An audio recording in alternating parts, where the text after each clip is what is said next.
Salut la compagnie, c'est Jules Melon, et aujourd'hui, dans un procédé critique, je vais...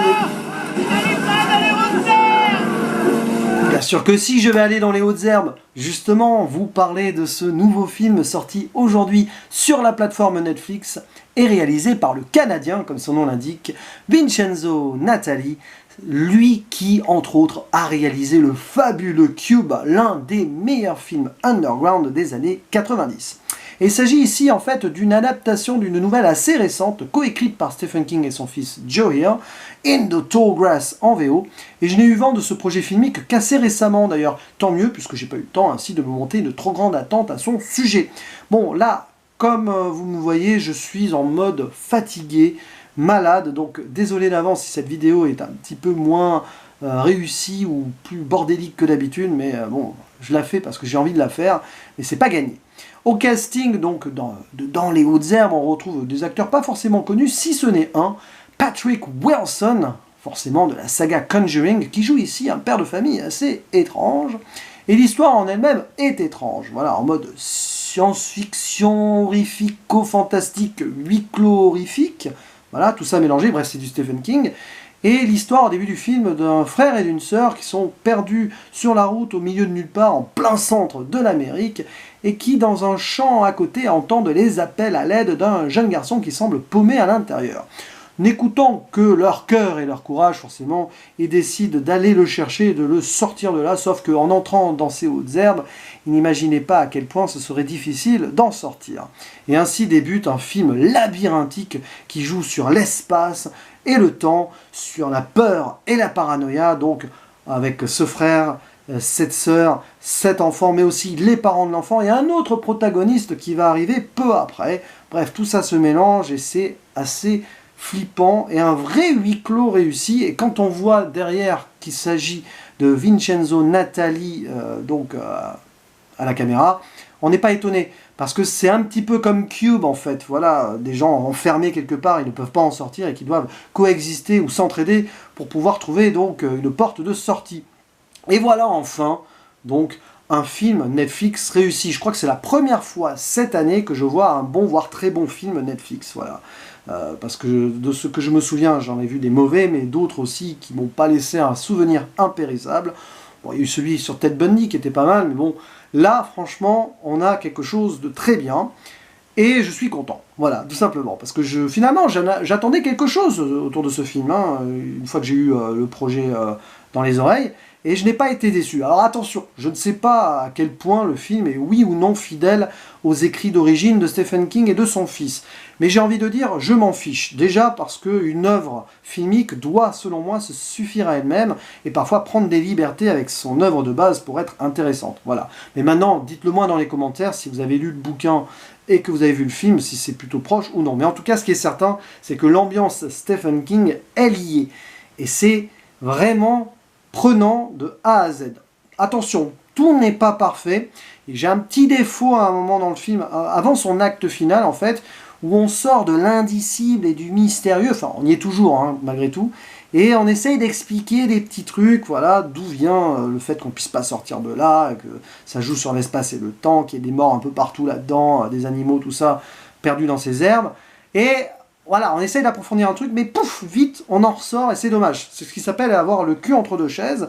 Moi, j'étais plutôt content de pas trop savoir grand-chose et d'être paumé avec les personnages. Et quand donc, à travers le personnage du père, sans trop spoiler, on voit des petits trucs bizarres s'expliquer un petit peu, et ben j'ai envie de dire que ça ne s'approfondit pas suffisamment. Alors bien sûr, ça nous donne de superbes scènes en mode onirique et rituel, en mode Lovecraft, oui, parce que bon, Stephen King, vous le savez, est très inspiré par Lovecraft, et là, ça se voit, notamment sa façon de jouer avec la peur intérieure des gens, et aussi de jouer avec l'espace-temps, et l'espace et le temps d'ailleurs, c'est très Lovecraftien. Mais voilà, à un moment où on rentre là-dedans, bah, j'ai envie d'en voir plus, et finalement on revient sur le côté humain qui est central du film, et c'est ce côté-là que j'ai d'ailleurs beaucoup apprécié dans le métrage. C'est que c'est très centré sur les personnages, sur leur peur donc, mais aussi sur leur envie d'en sortir de cette peur et de cet endroit, l'envie de construire quelque chose.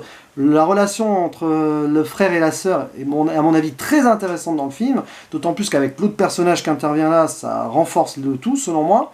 Et puis la sœur est enceinte, elle veut fonder sa famille. Et quand elle voit ici un petit garçon dont la famille est à sa recherche, bah, ça lui renforce l'envie d'aller au bout du truc et tout. En plus, elle a quitté son mec et tout. Enfin, c'est très compliqué. Enfin, je vais pas en dire plus, mais c'est plutôt bien travaillé là-dessus. Et puis, ben, Vincenzo Natali, quoi. Niveau mise en scène, c'est assez propre. Il y a des superbes scènes, notamment aériennes, évidemment, on joue avec les hautes herbes, mais pas que. Il y a aussi cette force des transitions. Il y a beaucoup de scènes de jour et de nuit. Bon, c'est plus nocturne qu'autre chose ce film, mais quand même. Les transitions jour et nuit sont super bien gérées à un moment, par exemple. On sort de la nuit, on arrive au matin.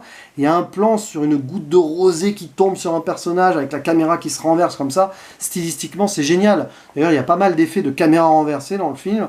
On voit qu'il y a un vrai soin donné à la mise en scène, et ça, c'est vraiment, vraiment cool.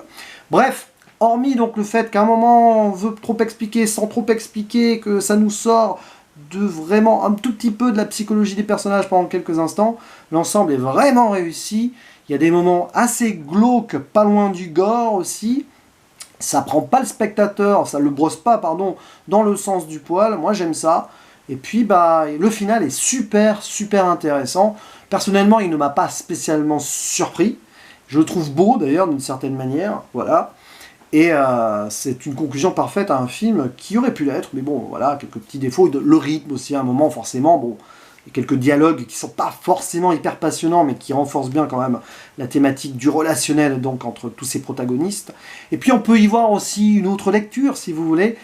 Ce film, donc dans les hautes herbes, In the Tall Grass, pourrait être considéré comme une œuvre un petit peu écologique, avec cette nature donc mystérieuse qui s'en prend à l'humain. Voilà, il y a peut-être aussi donc voilà, ce degré de lecture-là et cette thématique-là à exploiter. Donc voilà, c'est un film qui mérite le coup d'œil. Voilà, si vous avez la plateforme Netflix, n'hésitez pas, passez la soirée dessus, vous ne le regretterez pas. Moi, j'étais content de commenter devant, mais j'ai commenté en étant à fond. Voilà. Donc, d'ailleurs, c'est assez marrant parce que des fois, quand je suis malade, j'arrive à être plus pénétré par une œuvre. C'est parce que voilà, l'esprit ne peut pas faire plusieurs choses en même temps, donc tu es dedans. Et ça a plutôt bien marché avec moi. Donc voilà, une bonne surprise et un film parfait pour commencer un week-end que j'espère reposant pour ma part, parce que là, ce n'est pas gagné. Bref, dans les hautes herbes, pour moi, c'est oui. Et j'espère que pour vous, ça le sera aussi. N'hésitez pas donc à dire dans les commentaires, si vous avez vu le film, ce que vous en avez pensé. Quant à moi, je vous dis à la prochaine, en espérant être un peu en meilleure forme. Ciao.